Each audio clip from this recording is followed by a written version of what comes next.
நீ பான் நிப்பாட்டு, வந்து இந்த மாஸ்டர்பேஷன்லாம் நிப்பாட்டு, அதுக்கப்புறம் இயற்கையே எல்லாத்தையுமே வழிவகுக்கும். நீ நிப்பாட்டி பாரு, அதுக்கப்புறம் நான் சொல்றது பொய்யா இல்லையான்னு நீயே உணர்வு. Like river going to the sea. இயற்கை அப்படிதான் கட்டமைக்கப்பட்டிருக்கு. நீ மாஸ்டர்பேஷன் பண்ணிக்கிட்டு இந்த பான்ல அடிக்ஷன் ஆகிட்டு உன்னோட கிரியேட்டிவிட்டிலாம் இழந்து, உன்னுடைய ஓப்பனா சொன்னா ஒரு பெண்ணோட எப்படி பேசணுங்கிறது இங்க நிறைய பேருக்கு தெரியாது. உண்மைதாங்க. ஒரு பொண்ணை வந்து ஒரு ஒரு ஒரு அந்த பெண்ணுக்கு நம்ம மீது வந்து விருப்பம் வரணும், நம்ம மீது அவங்களுக்கு காதல் வரணுங்கிறத சரியா எக்ஸ்பிரஸ் பண்ணி அந்த பொண்ணுகிட்ட எப்படி அதை வந்து கொண்டு போய் சேர்க்கணுங்கிற அந்த புரிதல் யாருக்கும் இல்லை. ஏன்னா நீ எல்லாம் பான் பார்த்து வைத்து மூளையை வந்து காமத்தின் அடிப்படையில் மழுங்கி வச்சிருப்ப. ஒன்னே அறியாமல காம வார்த்தைகளை நீ கொட்டி விட்டுருவ பொண்ணுகிட்ட பேசும்போது. அந்த பொண்ணு ஆத்தாடி இவன் எதுக்கு வரான்னு தெரிஞ்சுன்னு சொல்லிட்டு பிளாக் பண்ணிட்டு ரெட் ஃபிளாக்னு போயிடும். இதுதான் நடக்குது. உன்னால ஒரு சக்சஸ்ஃபுல்லான ஒரு நல்ல ரிலேஷன்ஷிப்ல உன்னால நிக்க முடியாது. இதெல்லாம் நடப்பதற்கு காரணம் நீ ஏதோ ஒரு விதத்துல அடிக்ட் ஆகி கிடக்கிறனால தான். அப்ப அதுல இருந்து வெளியில வா. வெளியில வந்து உண்மையான ஒரு வாழ்க்கையை நோக்கி நகரு, உண்மையான காதலை நோக்கி நகரு. ஒரு நல்ல ஒரு இல்லற வாழ்க்கையும் உனக்கு கிடைக்கும். அதோடைய அந்த சின்ன சின்ன சண்டைகள் கூட உனக்கு சுகமாக மாறி நிற்கும்.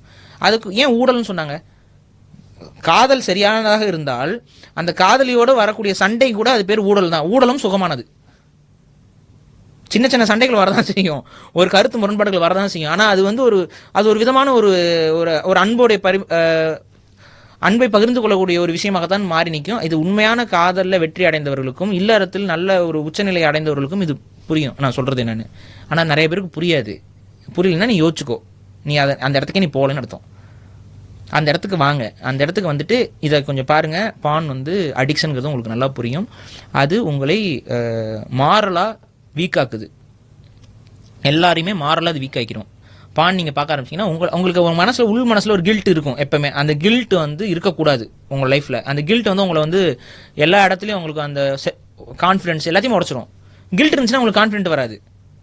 இப்போ அந்த செல்ஃப் கான்ஃபிடென்ட் எல்லாமே வேணும்னா, அந்த கில்ட் இல்லாத லைஃப் வேணும்னா இதுல இருந்து வெளியில வரணும். இது உங்களுக்காக இல்லை, சொசைட்டிக்காக.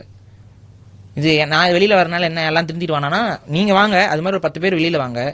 அந்த 10 பேர் இன்னொரு 10 பேரை வெளியில வர வைக்கிறதுக்கு முயற்சி பண்ணுவோம்.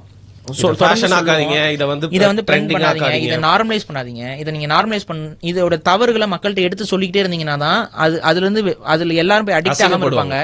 நீங்க அதை நார்மலைஸ் பண்ணி அதை ட்ரெண்ட் ஆக்கி இன்னைக்கு வந்து அது ஒரு சாதாரண ஒரு விஷயமாக நீங்க மக்கள்கிட்ட கொண்டு போய் வச்சிட்டீங்க அப்படின்னா